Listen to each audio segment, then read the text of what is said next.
Pemirsa, jangan lupa subscribe channel YouTube Official UTV, like dan bunyikan lonceng notifikasi Anda.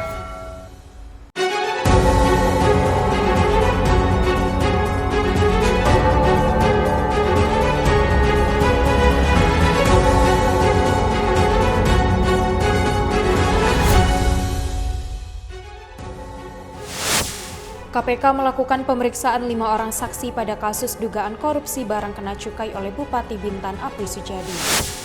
Banjir bandang kembali menerjang wilayah Desa Rogo, Sulawesi Tengah pada Minggu 5 September. Presiden Turki Tayyip Erdogan tertangkap kamera menjitak bocah laki-laki yang mencuri momen tersebut. Halo pemirsa, kita berjumpa dalam program Yunus. Program ini memberikan informasi bermakna kepada Anda mengenai sejumlah peristiwa menarik di tanah air. Bersama saya, Yuli Andini, inilah Yunus lengkapnya. Pemirsa, banjir bandang kembali menerjang wilayah Desa Rogo, Sulawesi Tengah pada Minggu 5 September malam. Banjir bandang di Desa Rogo, Sigi, Sulawesi Tengah kembali terjadi pada Minggu 5 September sekitar pukul 8 malam hingga Senin pukul 2 dini hari waktu Indonesia Tengah. Banjir terjadi setelah hujan deras terus mengguyur wilayah Kabupaten Sigi sejak sore hari. Dari sejumlah video amatir warga terlihat sungai di Desa Rogo kembali meluap dan memasuki pemukiman warga. Banjir bandang yang terjadi malam tadi lebih parah dibandingkan dengan banjir bandang yang terjadi sebelumnya. Hampir seluruh warga di dusun terdampak banjir dan diungsikan ke lokasi yang lebih aman. Pemerintah Kabupaten Sigi, Sulawesi Tengah juga telah menurunkan 1 alat berat di lokasi kejadian. Dari Sigi, Sulawesi Tengah, Kantor Berita Antara, UTV mengabarkan. Pemirsa, kasus COVID-19 di Pekanbaru menurun selama 2 pekan pelaksanaan PPKM level 4. Pekanbaru lantas memenuhi indikator untuk turun ke level 3 yang telah ditetapkan pemerintah.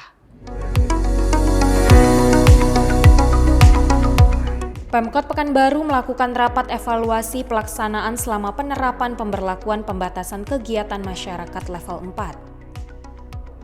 Wali Kota Pekanbaru Firdaus menyampaikan, berdasarkan hasil rapat evaluasi, Kota Pekanbaru memenuhi indikator untuk turun ke-3. Namun, pihaknya masih menunggu pengumuman resmi dari pemerintah pusat dan ditindaklanjuti instruksi Menteri Dalam Negeri. Selama pemberlakuan PPKM level 3, selama 15 hari ke depan, penyekatan jalan di sejumlah daerah Kota Pekanbaru masih akan tetap dilanjutkan. Kita tetap mewaspadai. Karena dari evaluasi lokal kita, dari 15 kecamatan, masih ada 4 kecamatan yang merah. Ya kan? Ada 4 kecamatan yang merah, Sidawidya, kemudian Senapalang, Sail, Payus Kaki, itu masih merah.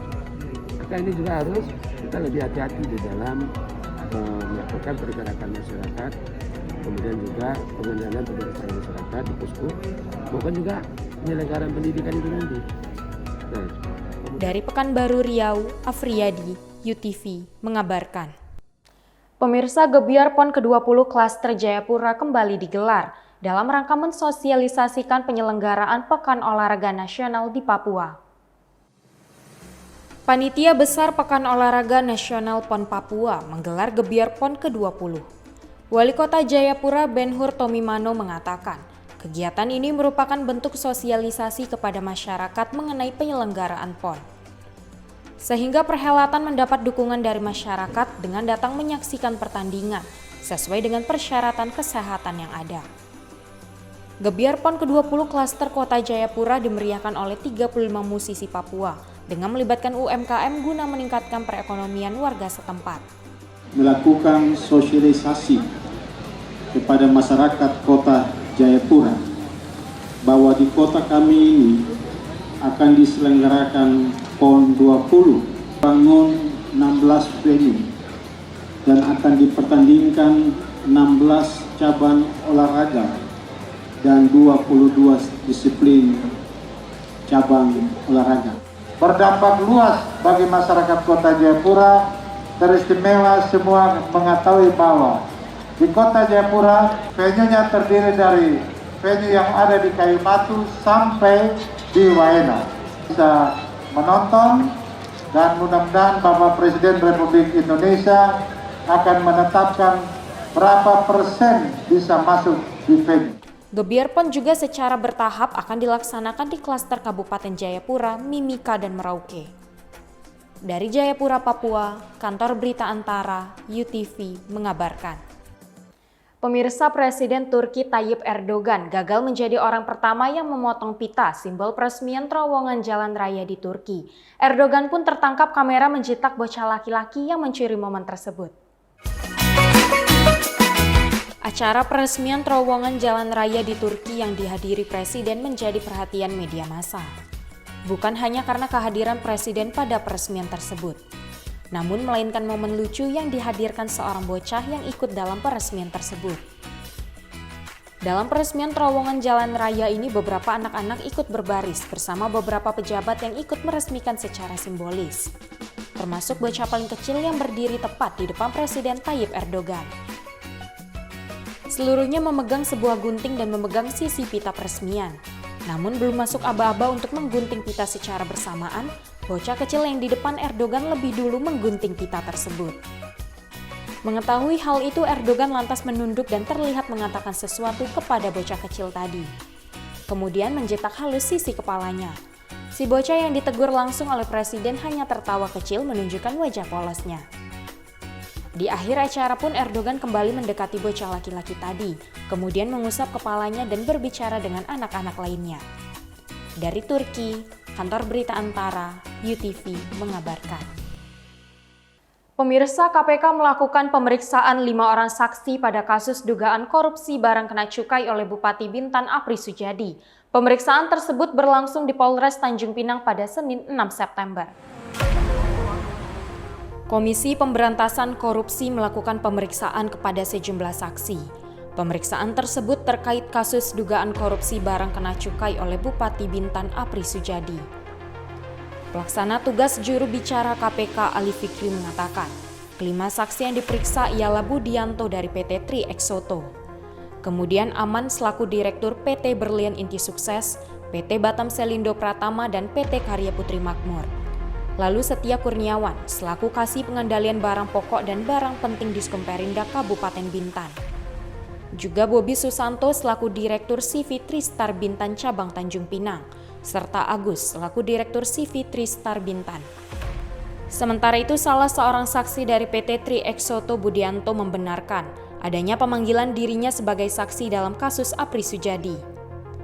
Menurutnya, KPK meminta keterangan dirinya mengenai pengajuan kuota rokok pada tahun 2016 hingga 2018.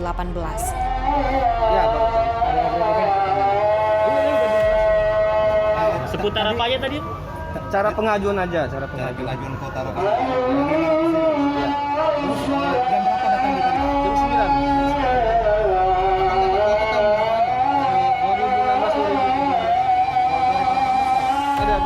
Pemeriksaan Budianto berlangsung sejak pukul 9 pagi hingga pukul 3 sore.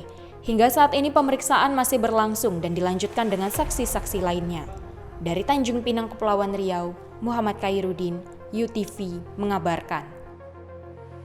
Pemirsa, kondisi dermaga Pulau Penyengat semakin memprihatinkan. Beberapa tiang penyangga dermaga dan salah satu akses menuju Pompong ditutup karena nyaris roboh. Dermaga Pulau Penyengat semakin tak terawat. Sejumlah bagian bangunan mengalami korosi, rusak, dan kropos. Beberapa bagiannya seperti tangga, tiang penyangga, pagar nyaris roboh.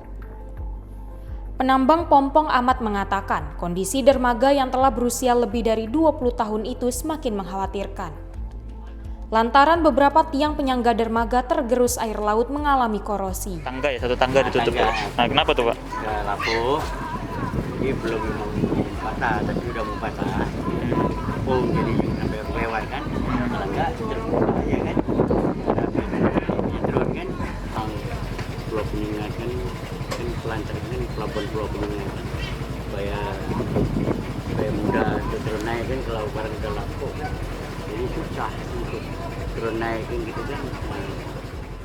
Menurut Ahmad yang telah menjadi penambang sejak tahun 70-an ini, belum pernah melihat adanya perbaikan pada bagian tiang dermaga. Renovasi yang dilakukan selama ini hanya berupa perawatan seperti pengecatan, pembaruan lantai, dan juga pagar. Koordinator penambang Pompong, Raja Ibrahim bahkan menutup salah satu akses turun naik penumpang, lantaran tangga beton yang biasa digunakan nyaris roboh. Udah mau patah, nanti bahaya pula. Bikin ini baru ini nggak patah. Bikin baru ini mau patah. Lumayan lama. Yang bawah yang belum pernah, tapi kalau ini sering nih, soalnya diganti. Tapi kan ini besi karat kan, terpatah lagi apa semua. Oh, yang batas ini udah ini. Yang kalau bawah belum. Dari pertama berarti Pak? Dari pertama. Dari Tanjung Pinang, Kepulauan Riau, Muhammad Khairuddin, UTV mengabarkan. Pemirsa, anggota Komisi 9 DPR RI Krisdayanti menyumbang 2.000 dosis vaksin Sinovac untuk warga Malang. Anggota Komisi 9 DPR RI Krisdayanti menyumbangkan 1.000 dosis vaksin Sinovac untuk warga Kota Malang dan 1.000 dosis vaksin Sinovac yang diberikan kepada warga Kota Batu. Sumbangan vaksin COVID-19 yang ia berikan merupakan upayanya dalam mengajak masyarakat segera menjalani vaksinasi, sehingga mempercepat terbentuknya kekebalan komunal. Krisdayanti juga sempat berpesan kepada warga Kota Malang yang belum divaksin agar segera melakukan vaksinasi, sehingga dampak pada sektor lain seperti pemulihan sektor ekonomi akan dapat segera dirasakan. Ya, artinya setelah vaksinasi ini tentunya kita nggak bisa jadi superman, superwoman.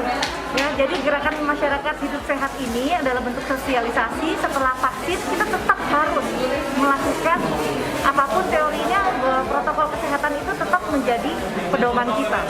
Jadi kalau kita mau benar-benar bisa maksimal sembuh, bangkit kesehatan, bangkit ekonomi, insya Allah kita bisa bersama-sama bergerak bergotong royong berskala besar untuk. KD juga berencana menambah jumlah dosis vaksin bagi warga Kota Malang, Kota Batu, dan Kabupaten Malang. Ia berencana akan menyumbangkan 2.000 dosis vaksin COVID-19 lagi. Dari Malang, Jawa Timur, Kantor Berita Antara, UTV mengabarkan. Pemirsa, kehadiran Saipul Jamil pada tayangan salah satu stasiun televisi dikritik dan mendapat penolakan dari sesama artis dan warganet. Kritik tersebut juga tertuang dalam petisi yang telah ditandatangani 400.000 orang. Sejumlah artis, seleb media sosial, dan juga masyarakat beramai-ramai memboikot Saipul Jamil. Bebas dari penjara tak lantas membuat pedangdut yang melakukan pencabulan terhadap anak di bawah umur ini bisa berlama-lama menikmati udara bebas. Kehadirannya dalam salah satu program televisi swasta dirasa tak menjaga perasaan korban yang dilecehkan oleh Saipul Jamil. Sutradara animasi anak Nusa dan Keluarga Cemara bahkan menarik kerjasama penayangan tayangan tersebut di stasiun televisi tersebut. Menurut Angga, hal ini merupakan sikap mendukung gerakan melawan dirayakannya pembebasan pelaku kekerasan seksual pada anak. Komika Ernest Prakasa juga secara terang-terangan menolak kehadiran Saipul Jamil dalam video singkat yang ia buat. Warganet juga sangat menyayangkan kejadian tersebut dan secara beramai-ramai mengajak untuk tidak memberikan atensi kepada Saipul Jamil. Yuli Andini, UTV mengabarkan. Terima kasih telah menyaksikan informasi yang kami sajikan. Tetap saksikan Yunus selanjutnya. Salam sehat, sampai jumpa.